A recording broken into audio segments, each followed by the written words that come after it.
Hello and welcome to another edition of VU Sports Wire, the only show on TV that does not have a LeVar Ball band, but probably should. I'm your host, Cutler Klein, alongside panelists Max Schneider and Drew Sundaram. Thank you so much, as always, for tuning in. The weather may be frigid, but the takes are still hot here in VU Sports Wired studio. We've got a great show for you today. Starting off with talking about Vanderbilt's Saturday afternoon loss to the Kentucky Wildcats. Kentucky, usually one of those teams that you fear, that you mark on your calendars every single time, and this one was no exception. This Kentucky team, perhaps not as intimidating and strong as from previous years, but still incredibly good, and they showed it. Vanderbilt could not come back in the second half, could not complete that comeback, and ultimately fell to the Wildcats. Max, Drew, you guys were there. What happened in this game that led to their demise? Right.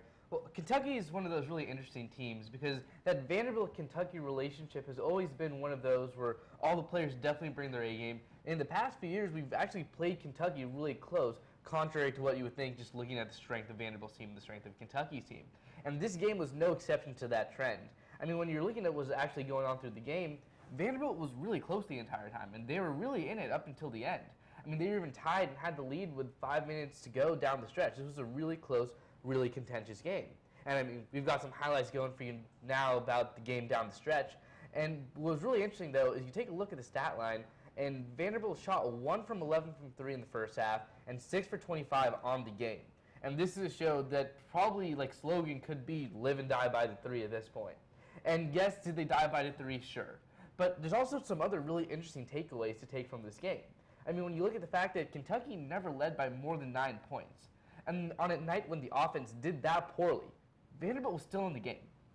So did they lose because they couldn't make any of their three-point shots and they shot 6 from 25? Sure. And then again, we always talk about how down the stretch of the games, they really lack that physicality to really run an effective half-court offense. Sure. But I think that this competition and the way they were able to stay in this game, despite their offense failing them, is a pretty good takeaway from it.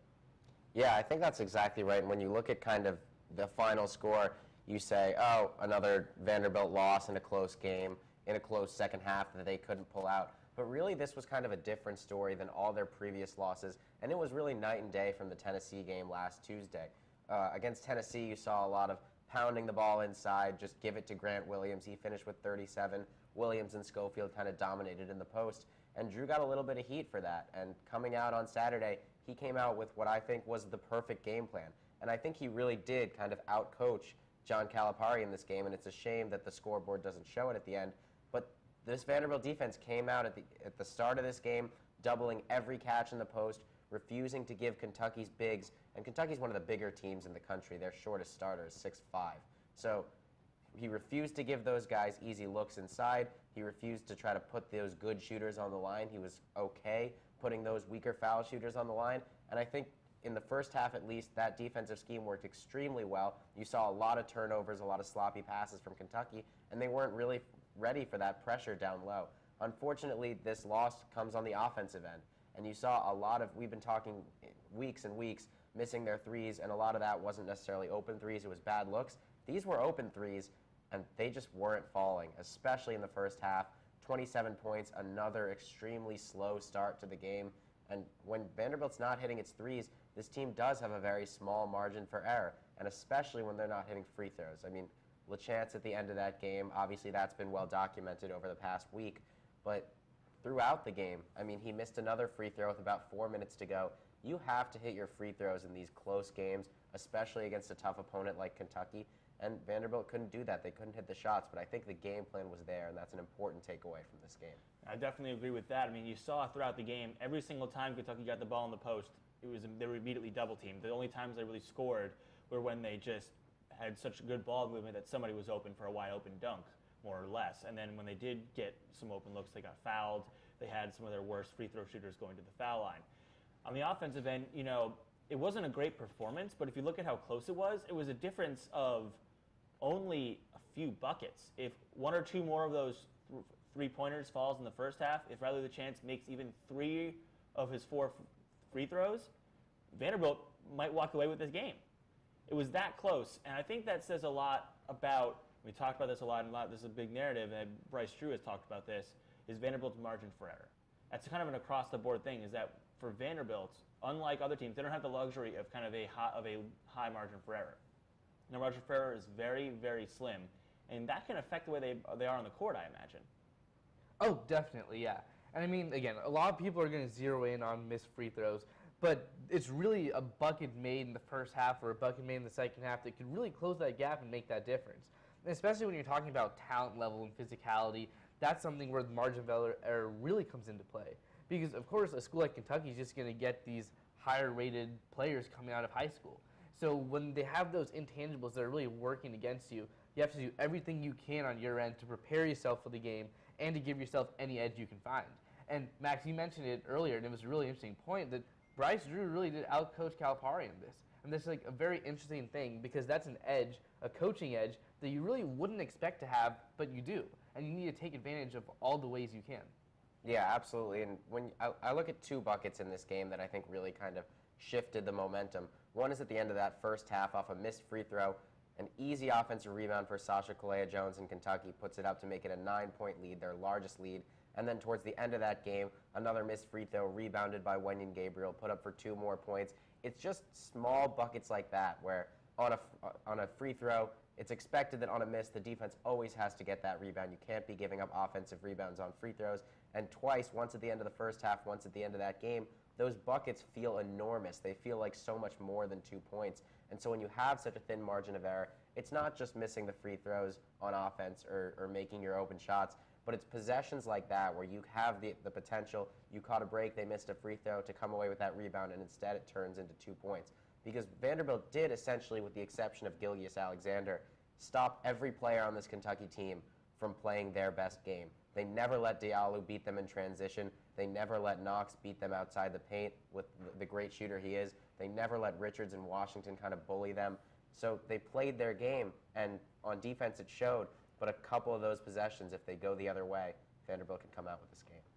Yeah, and I think what this game also shows is that, in general, Vanderbilt is not a bad team, or at least not as bad as their record reflects. Throughout this season, they've been in close games with really, really tough opponents. They made the Florida game close despite how bad that first half was. They took USC to overtime. They were in a lot of these games. They took Kentucky. They even took a lead in the middle to later moments of the second half. They're in these games. They're just not finishing them. And I think that has to be, in some ways, more frustrating for this team, knowing that they have the ability to do this, but falling short rather than just having a complete lack of talent. Oh, yeah, definitely. That's a very frustrating thing. And I feel like you can definitely see it taken out on the court and with the players and the mentality sometimes, especially when you're losing this many close games. Like, it can't be good for morale in the locker room. No, definitely not. And it's really a shame for especially these seniors, LaChance, Fisher-Davis, and Roberson, who have put so much into this program. And at least all three of them have had good seasons, but Roberson has really had a breakout season for this team. And the results just aren't there, and it's hard to continue to work every night and not see the results. And unfortunately for Vanderbilt, they're just not doing enough to get those notches in the win column. If you look back at the seniors' careers here, their first year, their freshman year, they made it to the quarterfinals of the NIT. The next year, they make their way into the NCAA tournament with one of the more talented basketball squads that Vanderbilt's had in a while. Then under first-year coach Bryce Drew, they defy expectations and get to the tournament. Now, sitting here with this record, it doesn't look like the postseason is anywhere near a possibility. So that's going to be tough for them to be dealing with. But following up that Kentucky game was their matchup with Mississippi State down in Starkville, and it did not go well at all. Vanderbilt got run off the floor by the Bulldogs down in Starkville. It was a tough game to watch, and it was one of those games that kind of epitomized that everything that has gone wrong with this team throughout the season. The one bright spot, though, Ejike Obinna having himself a solid game as a freshman, coming back from a little bit of a sickness, Bryce Drew mentioned after the Kentucky game. So it's good to have him back on this team, and he was making some shots. He was doing some things really, really well. But, guys, the overall takeaway from this game is that this season has to be slipping away from the Commodores. I mean, if it hasn't slipped away already, how close is it to basically just being completely done for? Oh, it's very close. I mean, they're hanging on by a thread at this point, and it would take kind of a miraculous run or an SEC tournament championship to get that auto bid to save this season. And I think that when you're at 6-12, it just every game seems kind of more like a burden, and it starts to pile on more and more. And this is a game that maybe if Vanderbilt's coming off a win against Mississippi State, this is a much closer game and a game that Vanderbilt can compete in. But coming off those two tough losses to Tennessee and Kentucky, and then having to go on the road, now you're missing Matthew Fisher-Davis. The morale of this team just has to be so low that it's hard to get up for a game like this on the road in Starkville for a really hot Mississippi State team that's 14-4 on the season. And so when you're looking at Vanderbilt, this is a team that's had every chance this season. They've been in every game. They've had every chance to get those wins and to put themselves in a position to make, if not an NCAA tournament run, an NIT tournament run. And the chips just haven't fallen their way. They haven't been able to put two good performances together in a row. We just praised Bryce Drew for his effort down low in the post, or his coaching effort, rather, in the post against Kentucky, and then he kind of failed to come out with that same game plan against Mississippi State, and we saw a lot of times Mississippi State's bigs kind of bullied Vanderbilt in the post again. And Obina was the bright spot in that game, and I think that you're starting to see going forward more of these young players starting to show what they can do, especially with the hype surrounding next season. But the bottom line is 12 losses. It's really hard to get into a tournament, NIT or NCAA, with more than 15 losses, and Vanderbilt looks destined to have more than that. Right. I mean, we just talked about that Jeff Roberson quote about how the team is sick of losing close games. And I think that those really close losses are really what have done in this team. I mean, like, take a look at some of the tougher losses that they've taken this season. Lost to Florida by 7, gave up a 10-point lead to Tennessee. They were in the South Carolina game until about halfway through the second half, and they were up in Kentucky. They were up when they were playing Kentucky here at Vanderbilt. And these are just a lot of really close games. I mean, if one or two of these go differently, you could see subsequent games going differently for them as well. But then you look at the stat line from their most recent game, 420 from deep, 66% from the free throw line, 10 turnovers, out-rebounded almost by 10. That stat line is really indicative of a team that's just having a tough time putting in that effort. And when you're losing these really close games back to back to back, it's just really tough to find that effort to put in, especially when you're going on the road, especially when you're playing a hot team. I think it's tough to compare this year to last year, but it was around this time, maybe even a little bit later than this, last season, that Vanderbilt caught on fire, went on their huge run to get themselves into the tournament. But the comparison pretty much stops there, because at this point in the season last year, Vanderbilt was not this bad. I agree it would take a miraculous run to get them to a point where they could be an NCAA tournament contender. I think, and you guys can disagree with me on this, that it would take an equally big miracle to even get them into an NIT position at this point, because they are not even in the top 150 in the NCAA with RPI. And with 60-something tournament spots plus another 32 NIT spots, it's hard to see them getting it unless they start climbing now. And I think that's the position Vanderbilt's in right now. Yeah, it is, and it's hard coming into these games because everybody still has that same kind of respect for Vanderbilt, and everyone knows that they're a little better than their record shows. But at the end of the day, your record is what your record is, and your postseason fate is in large part contingent upon your record. I mean, last year, Vanderbilt got into the NCAA tournament with the most losses ever. They finished 19-15. This is a team that's 6-12, so that the math just isn't there. I mean, you're not going to finish this season with fewer than 15 losses. So when you're looking at Vanderbilt, the season does look like it's slipping away for them. The morale's not really there. And like you said, Cutler, they did go on a run around this time last year, but that run started when they were 12-13. 6-12 is a much larger hole to dig yourself out of, especially when one of your best players now has a shoulder injury. I mean, nothing seems to be going right at the right time for Vanderbilt. And you said it, outside the top 150 in terms of RPI, it's really hard to skyrocket like that. So I don't really see the season turning around so much.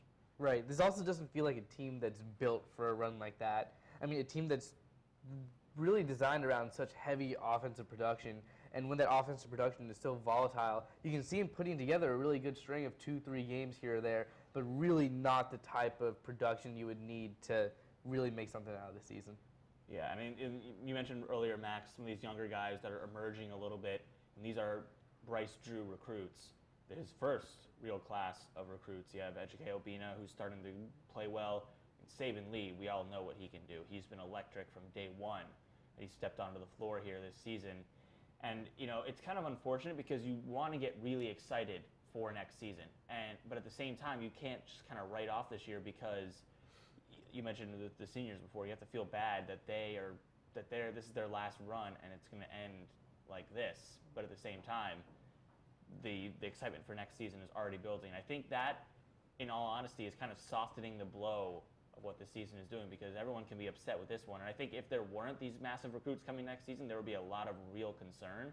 But because next season could be Vanderbilt's best basketball season ever, their best team ever, I think that's softening the hurt that this season is causing. Right. I almost feel like the expectation of these really big players coming in next season might hurt the mentality a little bit this season. It's almost like when a team is trying to tank for draft picks. It's like we have these superstars coming in to play for this team, and now it almost feels like the rest of the season's a throwaway. And you really hate to say that, but it's definitely the vibe that you get when you're looking at this program. It's, we're going to be really, really great next season, but this season just wasn't it for us. Yeah, well, I think Vanderbilt, it's kind of in contrast to the comparison of tanking, I think Vanderbilt, in an effort to get Romeo Langford, has got to win some more games. I mean, Romeo Langford says he's waiting until the end of the season to kind of make his decision. He wants to see how these coaches coach.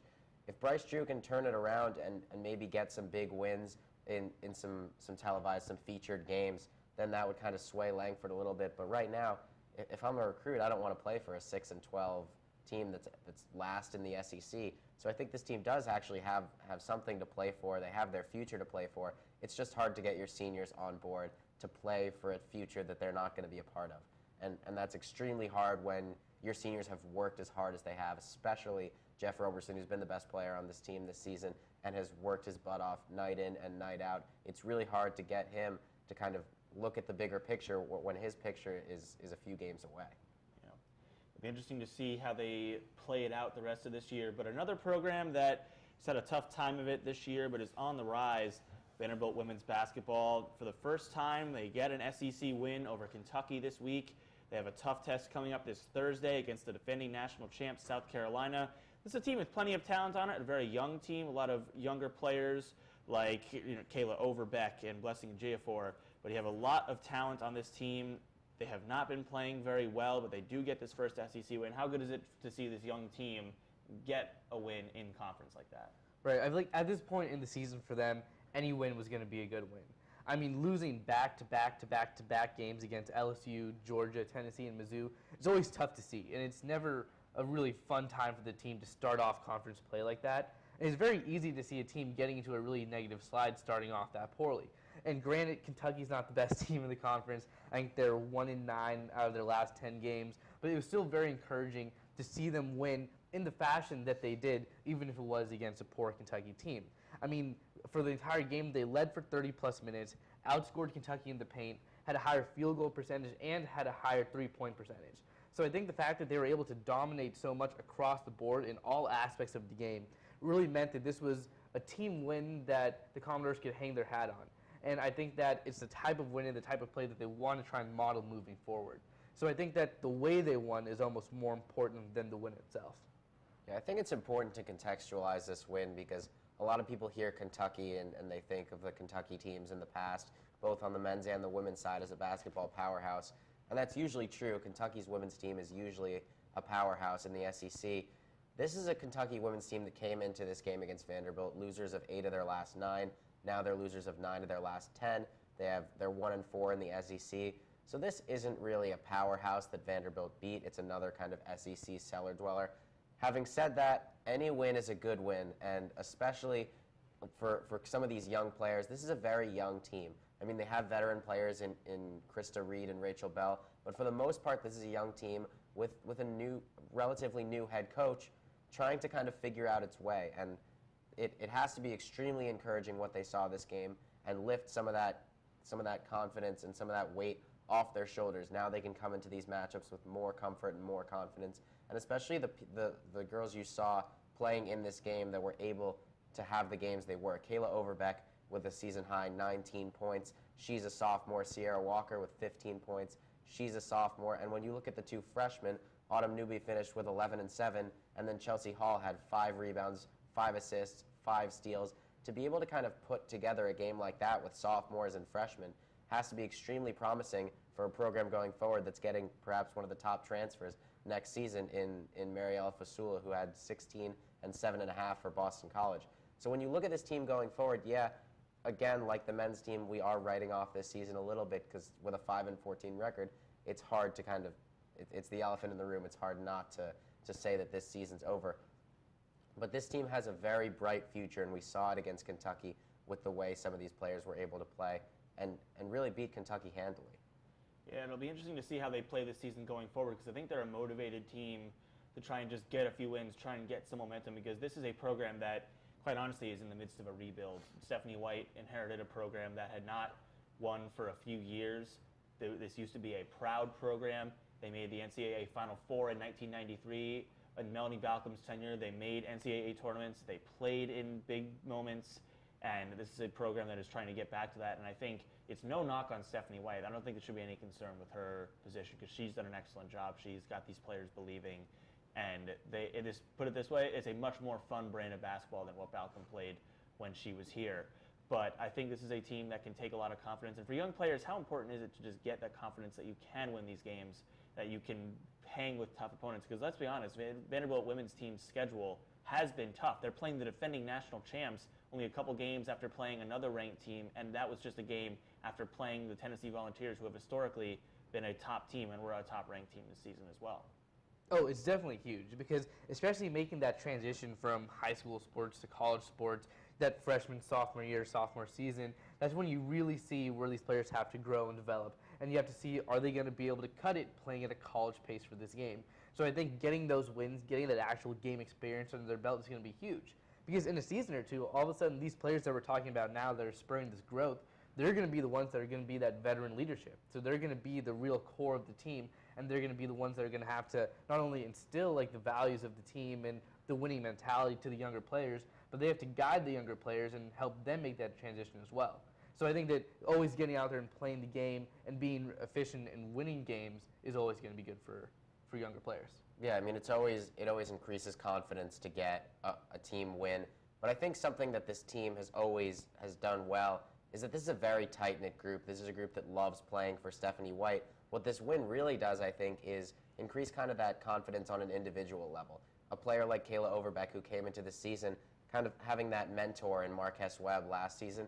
Now Webb's gone, she's playing overseas, and Overbeck's kind of expected to carry that burden.